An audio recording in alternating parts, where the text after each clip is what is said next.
آج کی نشست کا آغاز میں جس سوال سے کرنا چاہتا ہوں وہ یہ ہے کہ قرآن مجید کو ہم پڑھتے ہیں، عقائد کی فہرست کو دیکھتے ہیں تو معلوم یہ ہوتا ہے کہ جو سابقہ الہامی کتابیں ہیں ان پر ایمان لانا، یقین رکھنا کہ وہ اللہ ہی کی کتابیں ہیں، یہ ہمارے لیے لازم ہے۔ لیکن دوسری طرف جب ہم مسلم تہذیب معاشرت میں جاتے ہیں تو ہمارے علماء یہ بتاتے ہیں کہ جتنی کتابیں ہیں، تورات، زبور، انجیل، ان کے اندر تو تحریفات ہو گئی ہیں، ان کے اندر پورے مقدمات بدل دیے گئے ہیں، ان کا حوالہ بھی نہیں دینا چاہیے، نہ ہی ان کو براہ راست اس طرح پڑھنا چاہیے ہے۔ سوال میرا آپ سے یہ ہے کہ قرآن مجید جب یہ کہتا ہے، یہود رسول اللہ صلی اللہ علیہ وسلم کے پاس آتے ہیں کہ تورات کے مطابق فیصلہ کریں، انجیل کے مطابق فیصلہ کریں، اگر ان کے اندر کوئی تحریف تھی، کوئی تبدیلی تھی، کوئی تغیر تھا تو پھر قرآن ان کو ریفر کیسے کر رہا ہے؟ اور دوسری بات کہ سیدنا موسیٰ علیہ السلام کو تورات دی گئی تھی، قرآن تو کہتا ہے کہ ان کو کتاب دی گئی تھی، صراحت نہیں ہے، یہ ہم کیسے جانیں گے کہ تورات سیدنا موسیٰ ہی پہ نازل ہوئی؟ اور کہا ہی جاتا ہے کہ وہ تو گم ہو گئی تھی، تو پھر یہ تورات انہوں نے جو جمع کر لی اس کو قرآن نے تورات کیوں قرار دی؟ نہیں، قرآن مجید تو اس معاملے میں بالکل واضح ہے کہ تورات بھی اللہ کی کتاب ہے، زبور بھی اللہ کی کتاب ہے، انجیل بھی اللہ کی کتاب ہے، اور قرآن ان کا ذکر ایسے ہی کرتا ہے کہ ان کے حاملین کے پاس وہ کتابیں اس وقت موجود ہیں، وہ ان کو پڑھتے ہیں، ان کی تلاوت کرتے ہیں۔ قرآن مجید نے تو اہل کتاب کی مدح کرتے ہوئے یہ کہا ہے کہ ان میں ایسے لوگ ہیں جو رات دن اللہ کی آیات کی تلاوت کرتے ہیں۔ وہ ظاہر ہے کہ قرآن مجید کی تلاوت تو نہیں کر رہے تھے، تو تورات کی تلاوت کرتے ہیں یا زبور کی کرتے ہیں یا اہل انجیل کی کرتے ہیں۔ قرآن مجید تورات کے حوالے دیتا ہے، اس کا ذکر کرتا ہے، اور بعض موقعوں پر یہ کہتا ہے کہ یہ بات ہم نے واضح کرتی ہے، اور اگر تم اس معاملے میں سچے ہو تو فاتو بالتورات، جاؤ تورات لاؤ اور دیکھو۔ بلکہ یہ تلقین کرتا ہے کہ جب تک تم ایمان کی دعوت قبول کر کے محمد الرسول اللہ صلی اللہ علیہ وسلم کی ہدایت کو نہیں مانتے، اس وقت تک اگر تم تورات کے ماننے والے ہو تو تمہیں تورات کے قانون پر عمل کرنا چاہیے، انجیل کے ماننے والے ہو تو انجیل کی ہدایت پر عمل کرنا چاہیے۔ قرآن مجید نے کسی جگہ بھی یہ بات نہیں کہی کہ یہ کتابیں پوری طرح تبدیل ہو گئی ہیں، یہ وہ کتابیں رہی نہیں ہیں۔ البتہ وہ یہ بتاتا ہے کہ بعض جگہوں پر معنوی تحریفات ہوئی ہیں، یعنی کسی مدعا کو تبدیل کر دیا گیا ہے یا کوئی توضیح داخل کر دی گئی ہے۔ اللہ کی کتاب قرآن مجید جس طریقے سے اصل زبان میں محفوظ ہے، یعنی ہمارے پاس قرآن کا صرف ترجمہ نہیں ہے، اصل کتاب ہمارے پاس ہے،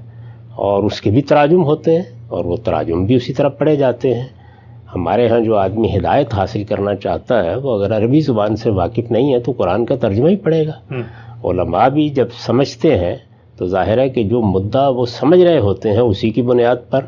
قانون بھی بیان کرتے ہیں، شریعت بھی بیان کرتے ہیں۔ تو اس لیے یہ کتابیں موجود ہیں، یہ اس وقت بھی بائبل کے مجموعے میں انہوں نے شامل کر رکھی ہوئی ہیں۔ ان کی ایک تاریخ ہے جس کے نتیجے میں آج یہ بات نہیں کہی جا سکتی کہ ان کا اصل متن ہمارے پاس موجود ہے۔ تو جو بات کہنی چاہیے وہ یہ بات ہے، اصل متن کے بارے میں کوئی بات نہیں کہی جا سکتی۔ جو کچھ بھی ہے وہ تراجم ہے، مختلف زبانوں میں ہو رہے ہیں، اور جب سے ہمارے پاس یہ کتابیں ہیں بہت کم ایسا ہوا ہے کہ اس میں کوئی بڑی تبدیلی ہو گئی ہو۔ ترجمے میں جس طرح کی غلطیاں ہوتی ہیں وہ بھی صاف نظر آتا ہے کہ ہوئی ہیں، اور روایت میں جس طرح کی غلطیاں ہو جاتی ہیں وہ بھی صاف نظر آتا ہے کہ ہوئی ہیں۔ تو اس طرح کی غلطیاں ہیں جو ان میں ہوئی ہیں۔ ہمارے ہاں عام طور پر جن تحریفات کا ذکر کیا جاتا ہے ان کا ان کتابوں سے تعلق نہیں ہے، ان کا تعلق اصل میں بائبل ہسٹری سے ہے۔ یعنی یہ جس کو بائبل آپ کہتے ہیں یہ الہامی کتاب نہیں ہے، اس کے اندر الہامی کتابیں ہیں۔ یعنی یہ تو اصل میں بنی اسرائیل کی اور پھر بعد میں مسیحیوں کی پوری تاریخ ہے، پوری تاریخ بیان کی گئی ہے، اور دنیا کی ابتدا سے تاریخ بیان کی گئی ہے۔ اگر آپ مثال کے طور پر ہمارے ہاں کے جو مورخین کی کتابیں ہیں جیسے البدایہ والنہایہ ہے یا ابن اسیر کی الکامل ہے یا ابن خلدون کی تاریخ ہے وہ اٹھائیں تو وہ بھی اسی طریقے سے دنیا کی ابتدا سے شروع ہوتی ہیں۔ تو دنیا کی ابتدا سے لے کر یہ تاریخ انہوں نے بیان کی ہے۔ اس میں جب سیدنا ابراہیم کی بعثت کا موقع آتا ہے تو وہ سیدنا ابراہیم کے حالات بیان کرتے ہیں، پھر اس کے بعد جب تورات کے نزول کا موقع آتا ہے تو تورات آ جاتی ہے، پھر نبیوں کے صحائف آتے ہیں، پھر زبور کے نزول کا موقع آتا ہے تو زبور اس کا حصہ بن جاتی ہے۔ اسی طرح کی صورتحال اناجیل کے بارے میں ہے، اور اناجیل کے بعد اگر آپ دیکھیں تو رسالت مآب صلی اللہ علیہ وسلم کے جس طرح صحابہ ہیں، اسی طرح سے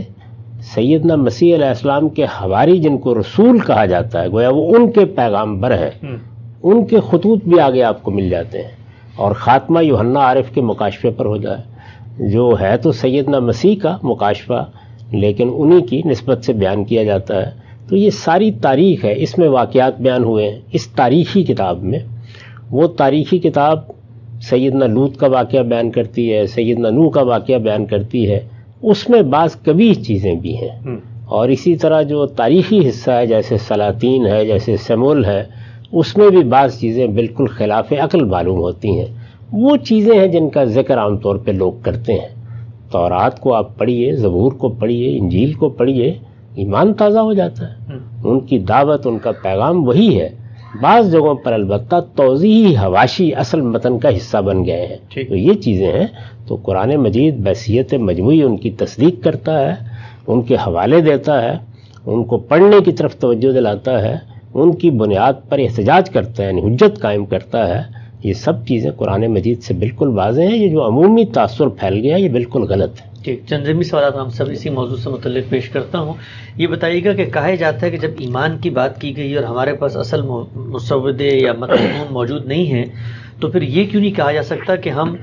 ذہنی طور پہ، معنوی طور پہ ایمان لائیں گے کہ اللہ کی کوئی کتابیں یہ تھیں؟ کیونکہ یہ جو کتابیں ہیں یہ تو ہم پورے یقین سے، وثوق سے نہیں کہہ سکتے کہ یہ وہی کتابیں ہیں کیونکہ ترجمہ ہوا تھا، تو ہم ان پر کیوں ایمان لائیں؟ ہم تو ذہنی طور پر ان کتابوں پر ایمان لائیں جو کہیں نازل ہوئی، اگر کہیں ہمیں اصل مسودہ مل گیا تو ہم اس کو پڑھ بھی لیں گے۔ یہ تو تراجم ہے، اس میں تاریخ کا بھی اختلاط ہو چکا ہے، معنی تعریفات بھی ہیں، یہ کیسے ہمارے لیے ریلیونٹ بنتی ہے؟ یہ بات تو ٹھیک ہی نہیں ہے کہ آپ ان پر ایمان لائیں۔ آپ تورات پر ایمان لاتے ہیں، انجیل پر ایمان لاتے ہیں، زبور پر ایمان لاتے ہیں، اور یہ کہتے ہیں کہ یہ اللہ کی کتابیں تھیں جو ان پیغمبروں پر نازل کی گئیں اور ان میں اللہ کی ہدایت تھی۔ ایمان کا مطلب یہ ہے۔ اس کے بعد یہ کہ یہ کتابیں کہاں پائی جاتی ہیں، یہ تاریخ کا مسئلہ ہے۔ تو اس میں اصل کتابوں کو دیکھا جائے گا، ان کا موازنہ کیا جائے گا۔ قرآن مجید جہاں ان کتابوں کے بارے میں کوئی معلومات دیتا ہے، ان کا حوالہ دیتا ہے، اس کے لحاظ سے دیکھا جائے گا۔ تو قرآن مجید کے بارے میں میں نے آپ کو بتایا کہ وہ انہی کتابوں کی جو اس وقت ہمارے پاس موجود ہیں تصویب کرتا ہے بحیثیت مجموعی، ان کی طرف توجہ دلاتا ہے، ان کے حوالے دیتا ہے۔ یہ کہتا ہے کہ ہم نے زبور میں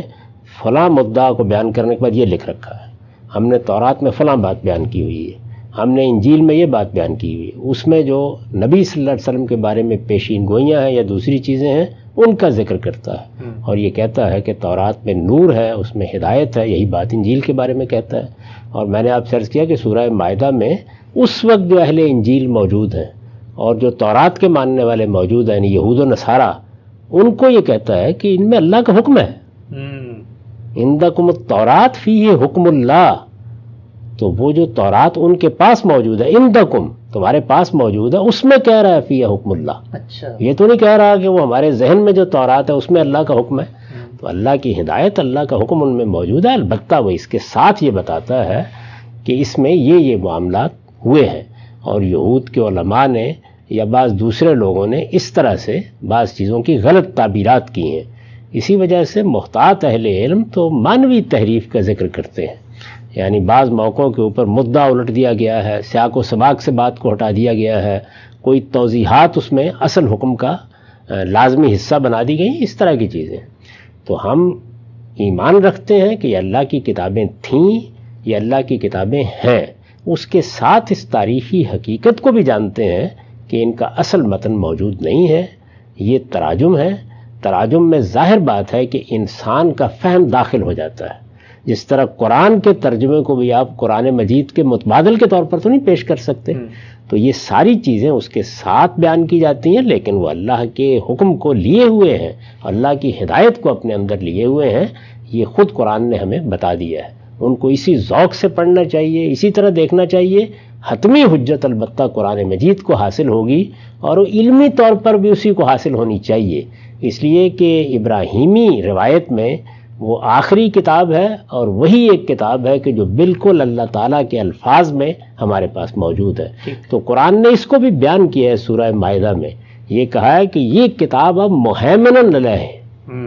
یعنی جو کچھ بھی اس سے پہلے اللہ کی ہدایت موجود ہے اس کے لیے یہ مہیمن ہے، یہ کتاب جو ہے یہ فیصلہ کن ہے، اس کو آخری اتھارٹی حاصل ہے۔ تو اگر آپ اس اصول کو مان کر ان کتابوں کو پڑھتے ہیں تو ان میں روشنی ہے۔ اگر آپ کو توحید کے اطلاقی مفاہیم سمجھنے ہیں، وہ ظاہر ہے قرآن میں اس طرح زیر بحث نہیں آئے، تو تورات کو پڑھیے، وہ بتائے گی کہ ایک مسلمان قوم میں جب بگاڑ پیدا ہوتا ہے تو توحید کے معاملے میں کیا خرابیاں آتی ہیں۔ اسی طرح اگر آپ یہ جاننا چاہیں کہ دین میں، دین کے شرح و وضاحت میں علم کیا مسائل پیدا کرتا ہے، مذہبی پیشوا کیا مسائل پیدا کرتے ہیں، اور اگر کوئی مسلمان قوم بگاڑ میں مبتلا ہو جائے تو اس میں مذہبی تعبیرات سے کیا خرابیاں پیدا ہوتی ہیں، تو انجیل کو پڑھنا چاہیے۔ انجیل میں جو پہاڑی کا باز ہے، سرمن آف دا ماؤنٹ، وہ تو ایک ایمان افروز چیز ہے، پڑھیے اس کو۔ اس میں در حقیقت اس وقت جو مسیحیت ہے اس کی پوری تردید کر دی گئی ہے، اور موجودہ مسیحیت کے جو بنیادی مقدمات ہیں، یعنی سیدنا مسیح کی الوہیت کا عقیدہ یا کفارے کا عقیدہ یا نسخ شریعت کا عقیدہ، آپ کو تورات میں، انجیل میں کوئی شائبہ بھی ان عقائد کا نہیں ملتا۔ وہ بالکل وہی دین بیان کرتی ہیں جو تمام نبیوں کا دین ہمیشہ سے رہا ہے۔ اسی پس منظر میں قرآن نے سب نبیوں کی ہدایت کا ذکر کر کے رسول اللہ صلی اللہ علیہ وسلم کو یہ کہا ہے کہ فَبِهُدَاهُمْ اقْتَدِّ، آپ بھی اسی ہدایت کے پیروکار رہیں۔ سر بہت ہی وضاحت سے آپ نے بات بتائی۔ میں یہی سوال ابھی پوچھنے والا تھا کہ جب ہم یہ کہتے ہیں کہ جو دین کا مجموعی سٹرکچر ہے ان کے ہاں بھی اس میں جو مقدس کلام موجود ہیں کتابوں میں، ان میں کوئی تعریف نہیں ہمیں نظر آتی، تو یہ جو موجودہ مسیحیت کے بنیادی عقائد ہیں، حلیت مسیح یا تثلیث یا کفارے یا نسخ شریعت کا آپ کی نظر رہی الہامی کتب کے اوپر، تو وہ استدلال تو کہیں نہ کہیں سے کر رہے ہوتے ہیں۔ خدا باپ کہہ رہے ہوتے تو کہتے ہیں دیکھیں کہ بیٹا ہے، تو استدلال تو کہیں نہ کہیں ان سب چیزوں کا وہ لا رہے ہوتے ہیں بائبل۔ یہ اس طرح کے استدلالات تو تمام ضلالتوں کے لیے قرآن مجید سے بھی کیے جا رہے ہیں کہ ہم مسلمان نہیں کرتے۔ وہ کون سی چیز ہے کہ جس کا ماخذ قرآن مجید سے لوگ آپ کو تلاش کر کے نہیں دے دیتے؟ تو ان میں بالکل وہی چیزیں مذنہ بنتی ہیں جن کا میں اس سے پہلے ایک نشست میں ذکر کر چکا ہوں،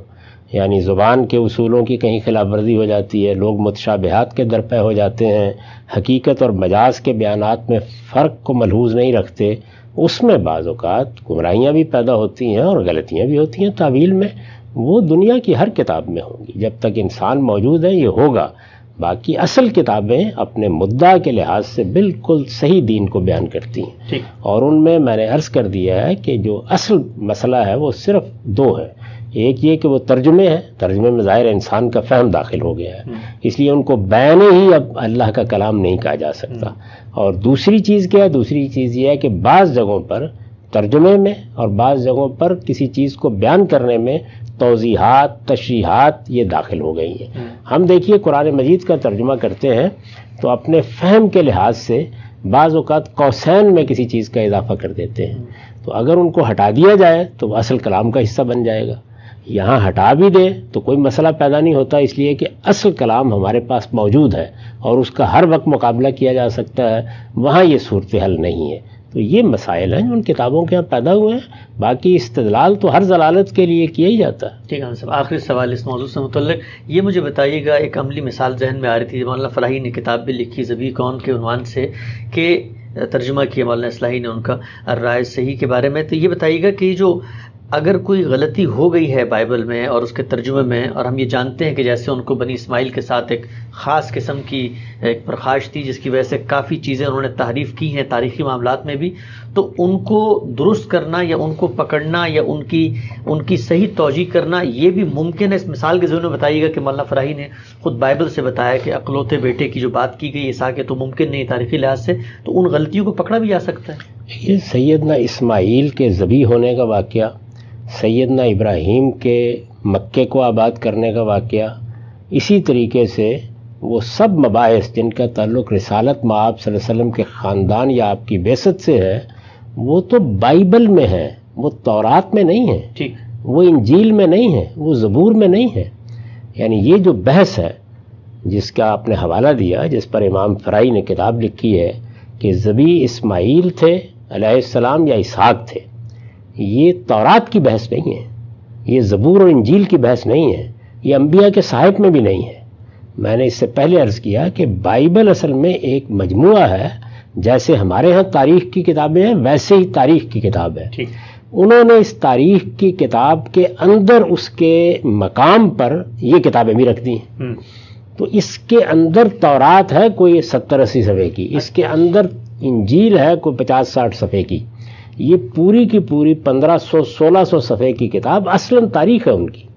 تو یہ جتنی بحث ہے یہ تاریخ کے بارے میں ہے، اور اس تاریخ میں جو غلطی انہوں نے کی ہے کسی موقع کے اوپر، اس کو پہلے بھی محققین بیان کرتے رہے ہیں، اور امام فرائی نے بھی خود ان کی اپنی تحریروں سے اور خود بائبل کے اپنے بیانات سے یہ بتا دیا ہے کہ اس میں کیا تضادات واقع ہو گئے ہیں. وہ کتاب، اس میں کوئی شک نہیں ہے کہ پڑھنے کی کتاب ہے اور بڑی غیر معمولی کتاب ہے. اس میں انہوں نے استدلال کر کے یہ بتایا ہے کہ خود بائبل بھی اسی بات کی شہادت دیتی ہے کہ اسماعیل ہی ذبیح تھے، اور یہ اسماعیل کی جگہ اسحاق کا نام داخل کیا ہے. تو یہ دیکھ لیجئے کہ خود ان کی اپنی تحریر میں اس سے کیا تضادات اور کیا تناقضات پیدا ہو گئے ہیں، یہ انہوں نے بتایا. لیکن یہ حصہ تاریخ کا حصہ ہے، یہ الہامی حصہ نہیں ہے. یعنی الہام یا کتاب یا اللہ کا نازل کردہ کلام وہ یہ ہے ہی نہیں، اس کے بارے میں یہ دعویٰ ہی نہیں کیا جاتا. یہ اسی طرح کی کتاب ہے جیسے البدایہ والنہایہ ہے، جیسے ابن خلدون کی تاریخ ہے، اس میں البتہ وہ کتابیں بھی شامل ہیں.